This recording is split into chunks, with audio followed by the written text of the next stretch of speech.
Isang mapagpalang araw na naman po tayo mga kadikals at siyempre ngayong araw na ito ay may gagawin po tayong isang client na taga San Jose. Ayan, nagtatrabaho po siya sa Pranks. Sila po yung nag-ooperate dito sa bayan ng Bulinaw. Shoutout po, lahat po ng gustong bumili ng burger. Ayan, buy one take one. Sa Pranks po, masarap po yung burger po nila dito sa malapit po ng 5 star ng Paradahan. Ayan, sa Julis Canteen. Ayan. Andun po, kahiliran niya po yung pranks.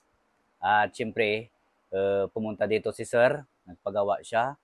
At gagawan natin ng mga pangapangalan. Ayan, mga pangalan, apelyido, reflectorize po ang pinagawa ni Sir. Ang pangalan niya po ay si Sir Loy Calixtro. Ayan, shout out Sir. At maraming salamat dahil nahanap mo or natanong mo, ang kwento mo ay natanong mo kay pare Larry.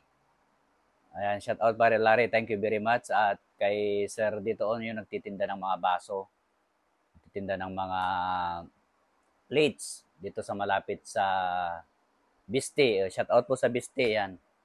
Bali, kumakain din po ako dyan, bumibili. Ayan. Shout out po. At siyempre, gagawin na natin. Ayan. Simple lang naman at kunti lang ang pinagawa kaya saglit lang naman to.